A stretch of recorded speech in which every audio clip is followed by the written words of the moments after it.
Hey, it's the publisher here, Mr. Kelly Cole. Listen, if you are a former professional athlete, if you are a former college athlete or sports coach, and you're looking to launch your speaking career, let me tell you, you need a book. If you're already out there speaking and you want to track more high-paid speaking engagements, you need a book. It's not about creating more content to post on social media. It's not about recording a bunch of videos. It's not about doing more podcasts. The number one secret to attracting more high-paid speaking engagements or even launching your speaking career is a book. Hey, I'm the publisher, Mr. Kelly Cole, and I help former athletes and sports coaches create best-selling books in 30 days to launch their speaking career, even if they hate writing and don't know where to start. So for the first time ever, I've created a free case study video that will not only show you how to write a book from scratch in as little as 30 days and become a best-selling author, it will also show you how to attract more high-paid speaking engagements. Now, to check out this free case study video, click the link that says learn more or go to booksforathletes.com. Real quick before you go, do not go if you're not a former athlete or sports coach, because you won't find any value in what I'm about to share. And don't go if your book is already out and already on Amazon. You won't find any value in what I share over there. But if you are a former athlete or sports coach, know that you need a book, or already out there speaking and you want to launch your speaking career, go check out that link now. Writing a book is not as hard as you think. It doesn't even matter if you don't know where to start. My case study video will show you how to start and get it done and onto the bestsellers list. So go now. Welcome to the Books for Athletes podcast with your host, the publisher, Mr. Kelly Cole. Mr. Cole, a former athlete and best-selling author himself, has set out to take you behind the scenes of some of sports' forgotten heroes. He sits down with former professional athletes, college athletes, and sports coaches as they share stories of triumph, defeat, dedication, and perseverance. Here's Kelly.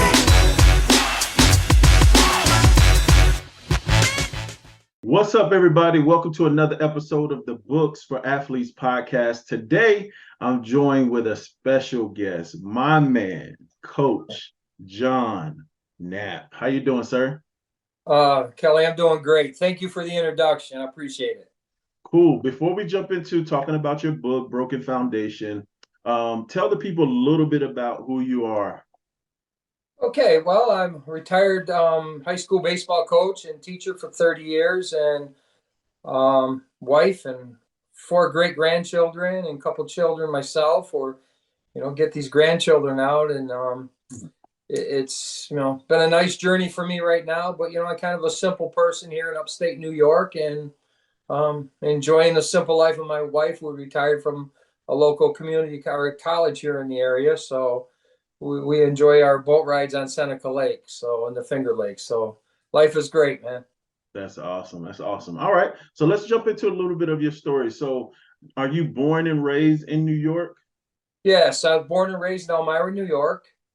Upstate New York. It's got some famous people there. I think I quizzed you one time about Ernie Davis. Okay. The first African-American Heisman Trophy winner out of Syracuse University.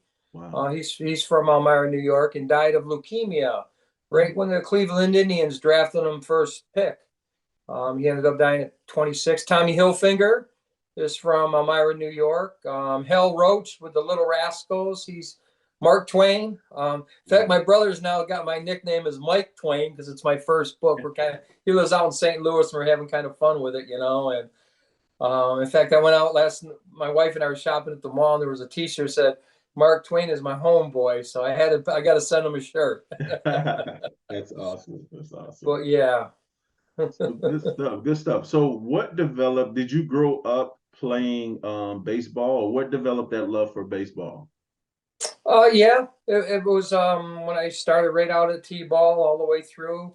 I think the connection was the Little League was kind of a area where, parents kind of ran the league and your father was your coaches, and I got hooked on baseball at an early age, but never in my wildest dreams that I think I had the journey as my book has. My journey I went through, I never realized how important it was to my life. It was just a game, with a lot of meaning behind the game, and I didn't know it at the time, being a young kid growing up. Yeah. Yeah. So you grew up. So who introduced you to the game? Did your father introduce you to the game of baseball, or what was your introduction? Neighborhood fellas getting together. We all, baseball or glove, whatever you had, you brought to the park when we had games. It was more with the kids in the neighborhood. And then once you got old enough to play in the leagues, then your parents signed you up for it, and then I kind of stuck with it all the way through high school. That's awesome. Awesome. What type of high school player were you? Were you good in high school? Um, yeah, I was a second baseman. I was pretty quick and fast. I batted second my career at the high school. I made all league one year, but that didn't matter to me. I was just playing baseball, having fun. And when the ball came to me, I tried to catch it and throw it. And when pitcher threw it at me, I tried to hit it. And it was fun back then. Yeah. Gotcha. Did you go to college and play? No, I didn't. Nope. I was kind of a non-traditional college student. I had no interest in going to college when I first got out of high school. It was either the Air Force or United States Air Force or work. And I happened to get a job. And that's also the journey in the book, Broken Foundations. And I just started working at a department store. Was I good enough? Yeah, I could have went to college and played baseball. There's no, because I had friends who went on, but I didn't know what college was. I didn't have the guidance to, well, you're going to be a college baseball player. I didn't understand that at that time. My feeling at that time was get out of my house, get a job, go in the Air Force. You look back on it, maybe the Air Force gave me more structure and discipline, because I was basically on my own, trying to sort everything out. And because the story talks about my wife Kathy and her family, how they helped me out. But yeah, Kelly, as far as college baseball, I really had no interest at all. Gotcha. So you started working at a department store. So how did you end up coaching baseball? How did that happen? That happened on the journey was went from a department store to a warehouse. Had a severe back injury in that warehouse, and I was on disability through New York State, and decided to go to college, junior college, Corning Community College. And I was in the Commons, which is a gathering place for students to either read, get some food or whatever. It was just a gathering. I saw a newspaper and it said junior varsity baseball coach. They wanted at the Corning district where I was at college. I thought, well, it's a stipend, because at that time we had two little kids and I was making $700 a year. Okay. My wife was grinding we didn't have any medical insurance. So I thought, wow, this would be a stipend. It's baseball. I know baseball because I still continued playing in adult leagues in my area. So and I knew the game. So I applied and got the job, and lo and behold, I had two great mentors, Lou Connon and Bill Thomas. They're in the book, acknowledgement. And then it just morphed into me becoming a coach, and 30 years later, here I am. And the journey talks about my experience as a probation officer, working with juveniles and things like that. But yeah, it just more from a newspaper article that said help wanted. Like I said, I was just trying to get a stipend. I go, well, there's a stipend, there's money involved, so let's see if I can get on board. And it worked out, obviously I never expected it. That's not awesome. My wildest dreams. Good stuff. So what are those principles, like you said, you didn't understand when you were younger, how much baseball and the principles that you learned from baseball? What are some of those things that you know now about baseball and what it's meant to your life? Oh, failure. When baseball is failure. I mean, it just, that game emulated my life of failure and going over obstacles and, challenges that you face as a as a young kid, you don't think the challenges is part of your life. But the part of failure is ingrained in baseball. And if you can handle failure and make adjustments and changes, whatever they are for people, I believe that's huge, because we all know, you fail 7 times, you're a 300 hitter. Major League Baseball is getting paid big money to fail 7 times, and making a play, and just the game itself, the principles of the game itself relating to my life, and some of the obstacles that you go through. And yeah, I see a lot of parallel between my life and baseball. Yeah. Yo, what up? It's your girl JC, and listen, I have to send a special shout out to my guy, Mr. Kelly Cole, and the entire team at Publishing Advantage Group and Books for Athletes. They took so great care of me to the point that I know I'm the pickiest person. This book was supposed to have been finished last summer. However, there were some details that I needed to make sure that the book had because my audience needed it. And, you know, when it comes down to feeding and serving the people, especially as a former athlete and telling your story, you know you cannot be selfish with the material and give it away. And they worked with me from the time of my thought process to the time of conception, all the way down to now, top 20 hot release best-selling author on Amazon in 24 hours. Listen, if you're an athlete, you have a story to tell, and you don't know how to put it in book form just yet, don't worry, you're not alone, okay? Hit my guy, Mr. Kelly Cole, and tell him what you're trying to do, and I promise you he gonna get you right, all right? And of course, check me out on Amazon after the season. Shout out to the Books for Athletes family. That's awesome. So what kept you going throughout your life with the pitfalls, like you said, in baseball? I'm not huge into baseball, but don't they call it errors in baseball? So what kept you on track and what kept you going in those errors in life?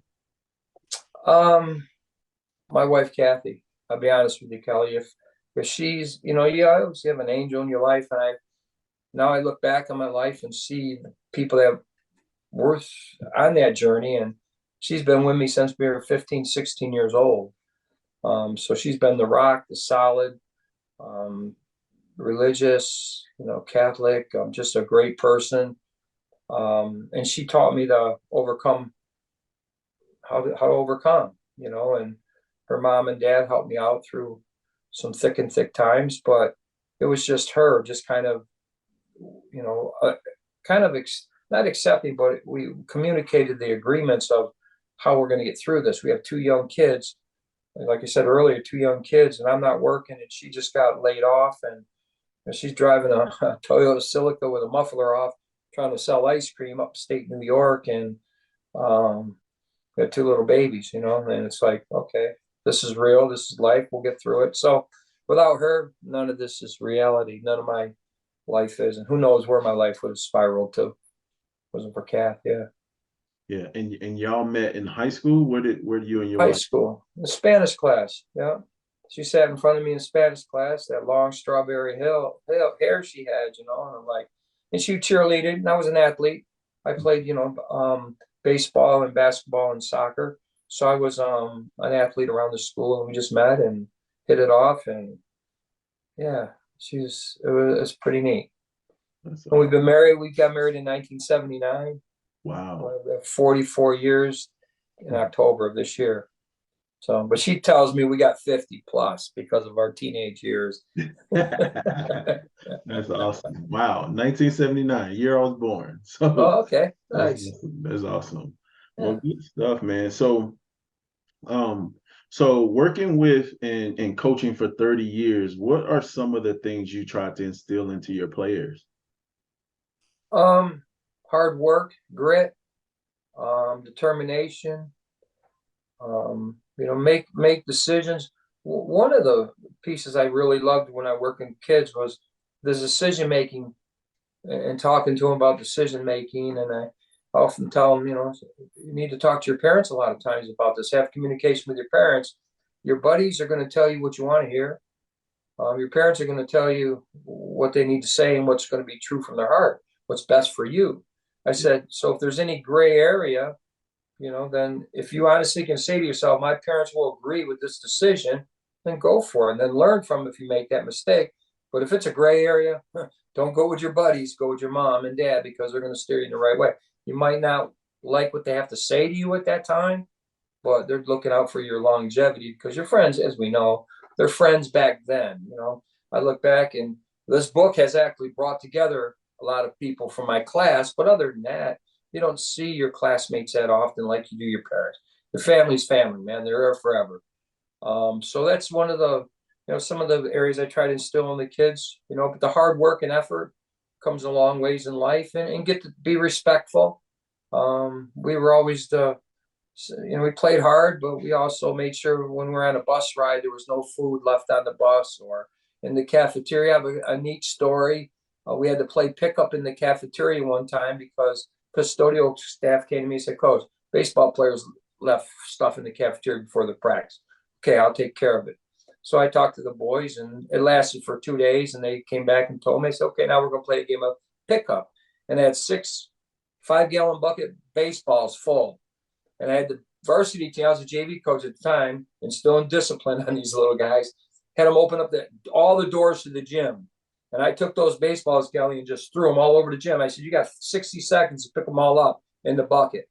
They tried. They couldn't get it. Actually, I go, you know why we're playing this game of pickup? Because you knuckleheads don't pick up the cafeteria. If you want to play it again, don't pick up the cafeteria. Nothing ever happened again. So I used the game of pickup and still pick up the cafeteria. And then we knew our motto was always find, when you come to a place, leave it better. I don't care if there's a piece of paper there, pick it up, throw it away. And then makes part of it. I think that's part of life, teaching those life lessons. But yeah, so that's a neat little story of pickup, of disciplining. Yeah. And they got a good workout to boot. That's it. It all worked together, man. So talk to us about the title. So Broken Foundation, like what is this book about and what does the title actually mean? Well, the title itself evolved from Lewis and I talking about different areas of my life. And we all talked about the foundation of your life, or the beginning of your life. And I thought after reading through the book that my foundation was cracked, with a dysfunctional family with non-values. In fact, I didn't know what a value was until I got in college at 25 years old. We had a sociology class. They said, what are values? I thought it was money. Okay. I just didn't understand jewelry. I put down cars. I just didn't know I didn't know that because I'd never raised to have values. You just were raised by a dysfunctional family or parents who did the best they could under their circumstances, because as a kid, you didn't know any better. So now as I got older, you always look on, okay, the foundation is the part of the house. It's the foundation of your life. So how was my foundation? What was it raised? And I look at it, it's some broken parts to it. When you see your dad, smack your mom in the face, and my mom choking out my grandmother, and my other grandmother choking out my, the physical violence, I looked at it. There's some broken pieces there. But as time went on, that adversity, the second part of like the subtitle, wasn't my destiny. The adversity that I had wasn't my destiny at all, not even close. Oh my Lord, I look back and say, there's no way, even when I started college, no way I knew I was going to be a teacher and a coach and have that Hall of Fame career as a coach that I had in my area. I never envisioned that. So that's where the Broken Foundation came from. And the subtitle also was, the challenge. And we all have those. Everybody has a piece of their foundation that's cracked, some more than others. I used to tell teachers when I taught, not everybody was born with a rose garden, meaning, your bedroom's a mansion, you got a bathroom off your bedroom. So some of these kids don't know where they're going to sleep. And you're going to, so it's like, you got to make sure you understand that part of it, So, yeah, so that's where Broken Foundation came from. Hey, what's going on, man? It's Dennis Haley. I am the author of the playbook, The Art of Dreaming. Just want to say a special thank you to Kelly Cole and the Publishing Advantage Group team. Man, they were with me from day one until the time I finished, and still with me to this day. What a blessing to have them be with me and to walk me through this journey and to be a part of this journey. They have been nothing but class acts, and they know what they're talking about. And just again, it is a blessing to be a part of this team and for them to guide me down the path to success. So thank you for everything that you have done. I look forward to many more projects with you guys and continue to be a blessing to many. Thank you. Awesome. So when someone reads the book, what is the main thing you would like for them to get from reading your story? I believe the main piece is just overcome. Everybody has obstacles, overcome them. However you get through those obstacles. Everybody needs a coach. Everybody needs a mentor. We all need therapists, whether it's on the record or whether it's someone you can believe and confide in and talk, to. So that part of it is what I want people to get out of that. We all go through these challenges. We all go through obstacles. Surround yourself with some fine people, and they probably have the same type of obstacles they had to go through or similarities, because that whole scheme of life is not a straight, narrow, bullseye. It's got a lot of tips and turns in it, and that's the piece, especially for my student athletes. I hope student athletes get after it and say, when you're in those challenges where you don't have clothes, where you're holy, you'll get through it. You get through it. You really do. You just surround yourself with people, and more so today, because I look at all the programs out there for kiddos. It's great to see our tax money going to free school supplies. The 2-3 schools in my area, they called threads, where kids can actually go and get either new or used threads free from the school district. So some of these kids, I'd have been first in line back in the day. I'd have been first in line. There's no doubt. I wouldn't have got caught stealing my clothes. I would have actually stood in line. But that's not the era. That's not the generation. That's why if these kids, who have coaches or teachers or mentors or people that they can, there's a route out there for them to be successful. And that's what I want them to understand. You don't know when it's going to come. My granddaughter, when she dropped out of college her freshman year, she came to me and asked, I go, well, you weren't ready. I go, I didn't go to college until I was 25 years old, honey. You're fine. You're 18. Right. Now she's back at a college she loves, Finger Lakes. It's right on one of the Finger Lake area. It's called Canandaigua Lake. And she came home for her brother's football game, and you can just tell she's beaming. She just loves it. She's light now, you can tell. So you just don't know, and that's what I want the book for student athletes to kind of get on and say, well, you can overcome it. In fact, it's been encouraging seeing some of my former students all over the country, Kelly, have reached out to me in the last couple of weeks, and they had no idea. Of course you don't have any idea. And Lewis said, get ready for that, because you're going to a lot of them aren't going to have any idea where this came from. Mm-hmm. I said, well, it's real. It's real, and I thank them. And it's, like I said, it's been another way to connect with some of the former players and students too. So it's been a neat experience for me. That's awesome. That's awesome. So did you have any mentors and things like that as you were going through your journey? Oh, absolutely. I start right off with my elementary phys ed teacher, Mr. Vandenberg.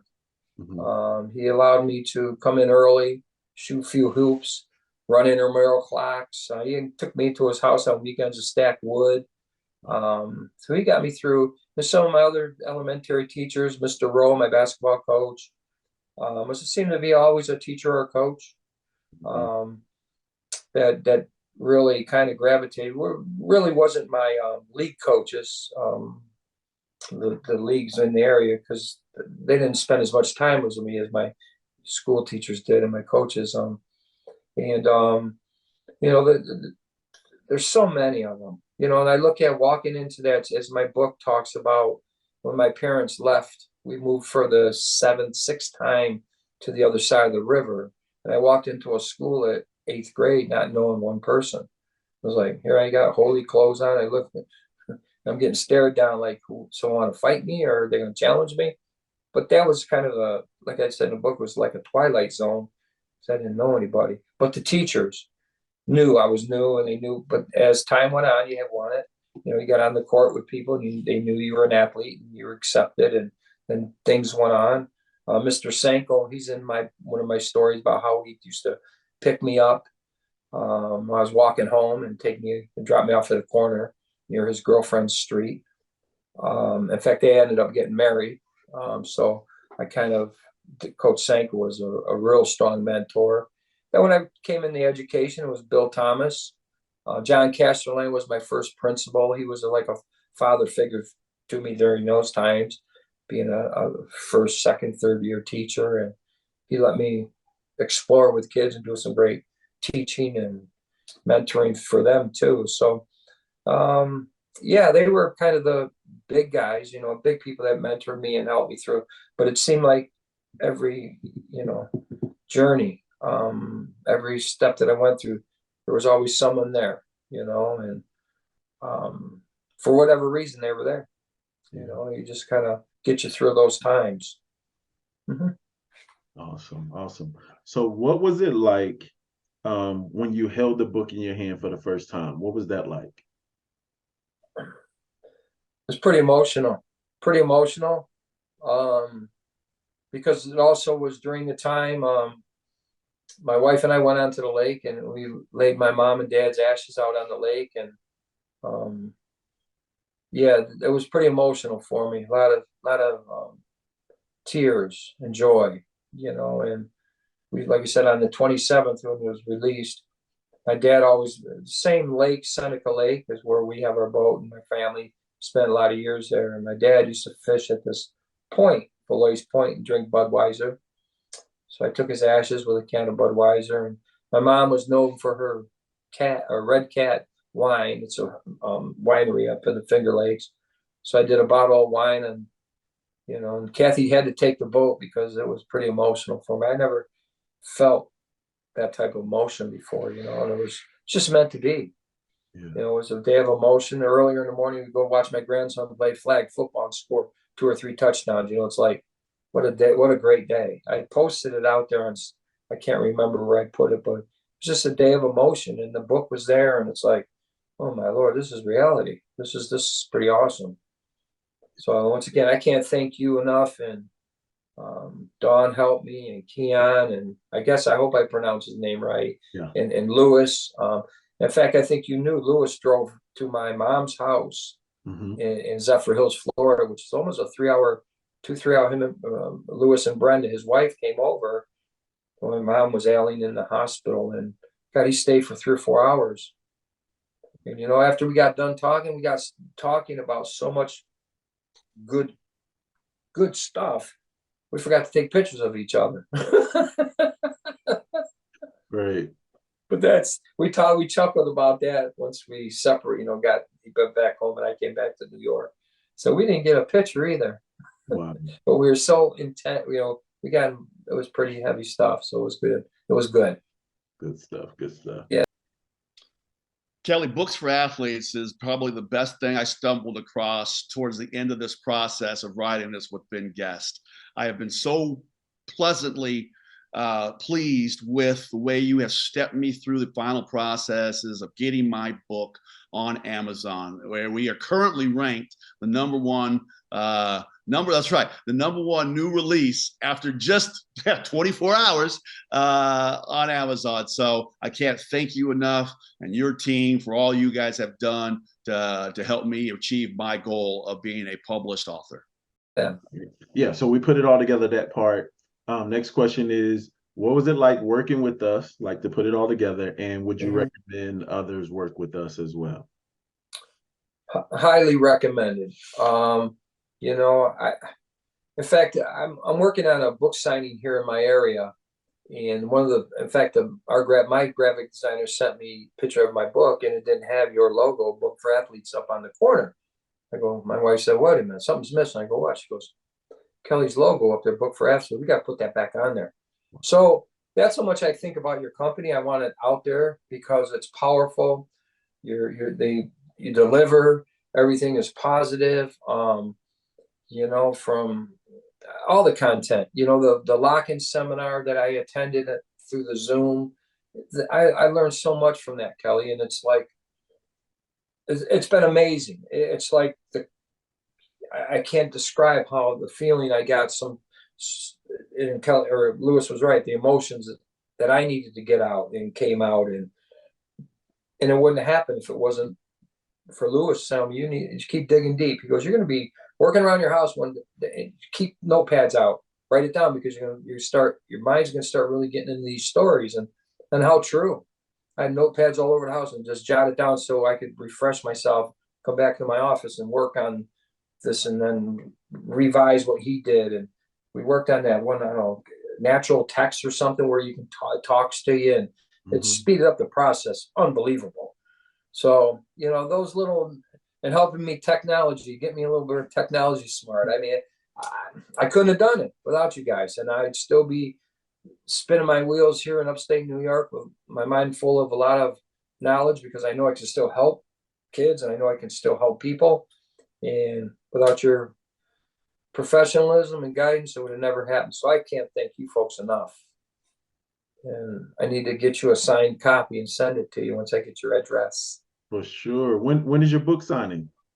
Well, right now it looks like it's going to be October 21st at what they call First Arena.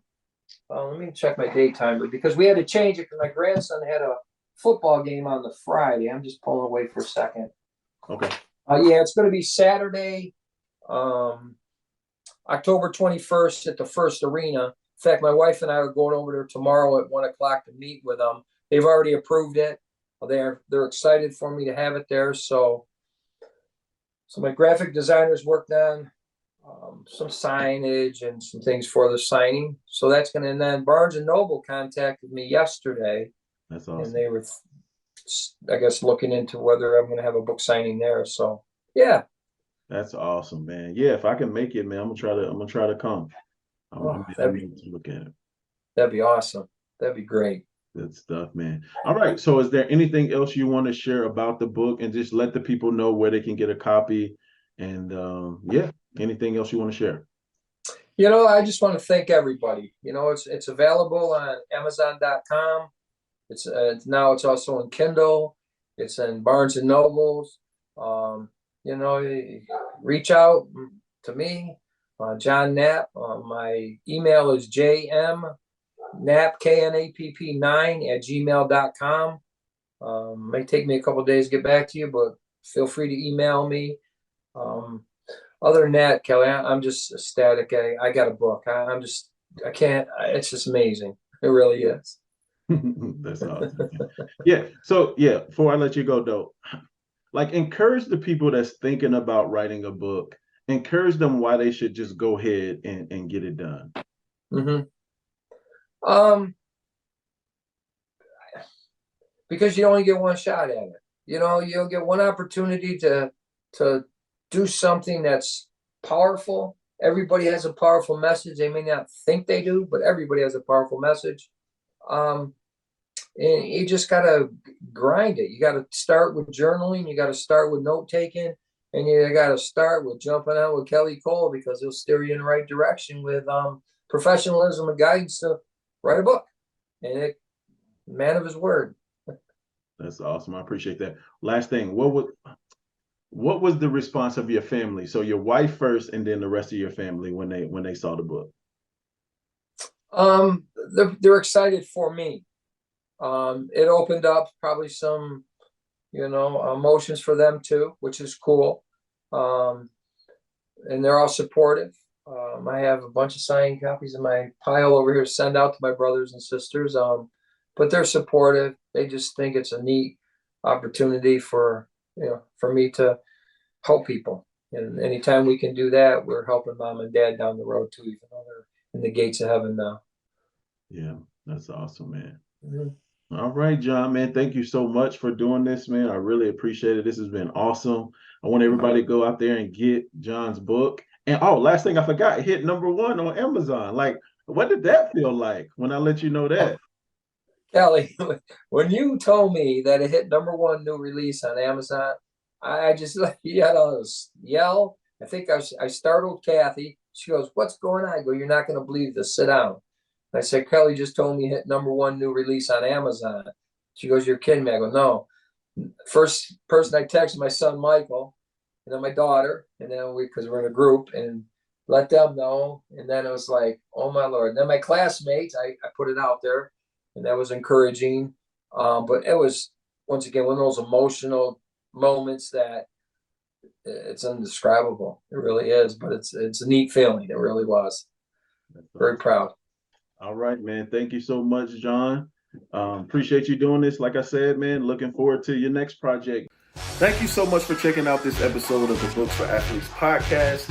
Make sure you're liking, subscribing, and leaving us reviews. And be sure, if you're interested and you want to get your book done, make sure you check out our free case study video at www.booksforathletes.com. Also, if you'd like for me to come to speak to your students or you're having an event and you need a speaker, I would love to be a part of it. Just shoot me an email at booksforathletes.com. Until then, we'll see you on the next episode.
which